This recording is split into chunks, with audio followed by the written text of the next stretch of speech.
Hey, girl. Hey. So I'm here to talk to you about a few things, but let me pose this question. If you have ever had a sound make you crawl out of your skin and want to scream, or if you've ever had the sensation that you're smelling smoke, even though you don't see any and you know that it's not there, then girl, this video is for you. I'm getting my master's in holistic nutrition. I have another master's degree in sport and health science. I've been working in the coaching industry for the better part of 15 years. And I've spent the last few years learning quite literally everything I can about perimenopause. Reading the books, reading the studies, doing the deep dives so that you don't have to. And today we're going to talk about two of the symptoms that maybe you haven't heard of and don't often always make the list because they can seem really bizarre. Okay, so sound sensitivity is called misophonia. I had to look up how to pronounce that for you, which means an intense reaction to a trigger noise. And phantom smells are called phantasmia, meaning smelling something that isn't actually there. The other day, my partner was eating a noodle bowl, and the sound of her consuming said noodle bowl made me want to scream and leave the room. My apologies. But so, if that sounds familiar, let's talk about what's actually happening. In case you didn't know, estrogen, which we talk about all the time, affects the blood flow to your ears, your inner ears, and the parts of your brain that process, guess what? Sound.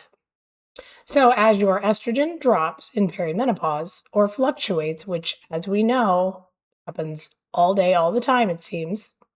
And oh yeah, this can start in your 30s, girls, ladies, uterus bearing individuals. It doesn't have to wait till your 40s or 50s.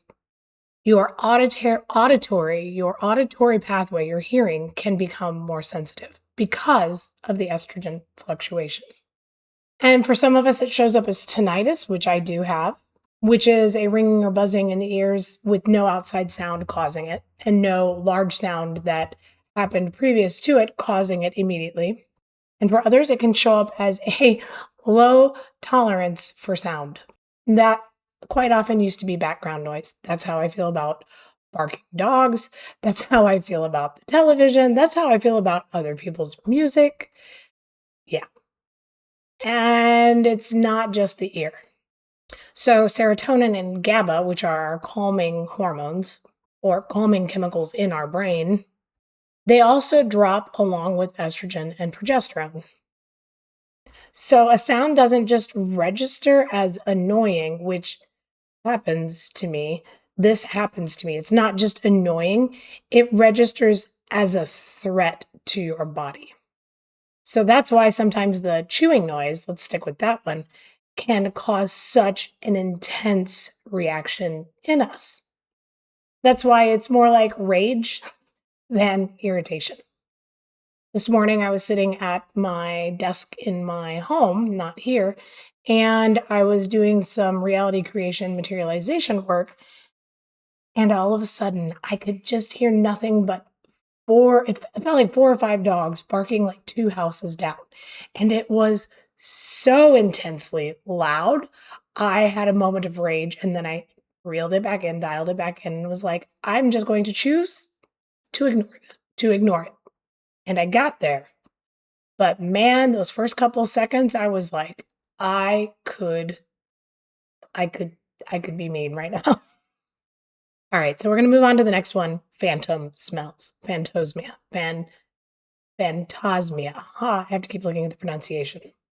So some of us, some uterus-bearing individuals or women, however you want to refer to yourself, all of a sudden notice intolerance to smells, insane sensitivity to smells. Call it whatever resonates for you, right?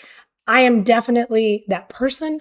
I can almost no longer stand body sprays, perfume of any sort, overly scented, artificial, synthetic crap. I have a really hard time with it.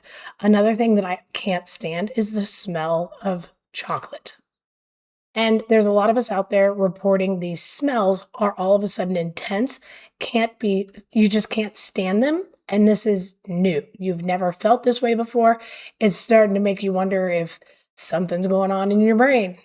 And you're probably not going to talk to your provider about it because you're afraid that they're going to look at you like you're cuckoo. Other women experience phantasmia by the smelling of smoke, gasoline, or body odor that isn't there. I definitely had that happen to me yesterday. I was walking out of a store and I was like, wow, that is intense body odor. And looking around, there was nobody.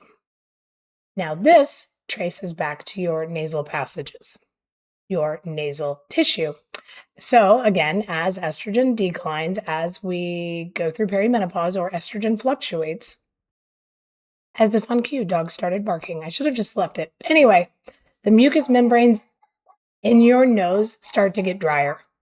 And that dryness is going to affect how your olfactory system, the system that is responsible for smell, processes that information. It's in your tissues, it's not in your head.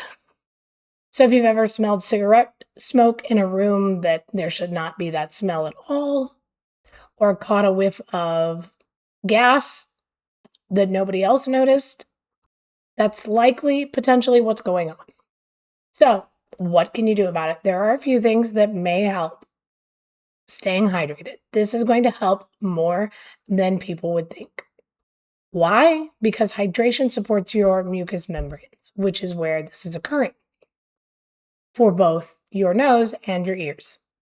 A humidifier, if you're in a dry climate, probably something that I need to add now that I'm living in the desert. But if sound sensitivity is disrupting your life, kind of like mine sometimes, it is worth bringing up with your provider. If you don't have a good provider who you can talk to about perimenopause, go to the menopausesociety.org website. You can search your area. And if there's nobody in your area, don't forget telehealth. But you can rule out things like ear infection or talk through whether hormone therapy might help stabilize some of this. Just know that none of this means there's anything wrong with you. It just means that your hormones are doing something measurable that just happens sometimes to some of us in perimenopause when our estrogen and progesterone and everything else starts to decline or fluctuate. So, if this is the first time that you have heard of sound sensitivity and smell of things that don't seem to be there being called a perimenopause symptom, do yourself a favor, go download my 82 symptoms of perimenopause on my website and start annotating what you're experiencing. There's room on there for you to do all sorts of things and take that with you to the doctor and hand it to the doctor because they cannot ignore as easily something that you hand them in person. I created it because I wanted something like this handed to me to help me. So I thought maybe it could help you. So also, let's talk about this. Let's have a conversation. The things that you guys are talking to me about, I love, I respond to, and blow my mind and give me more things to research and experience. And girl, if you haven't done something to love yourself today, please go do that. And if you don't know what that looks like, drop me a message. I'll help you out. And if you can't hear the dog barking in the background after every time I talk, you're doing better than me. I'm going to go calm myself.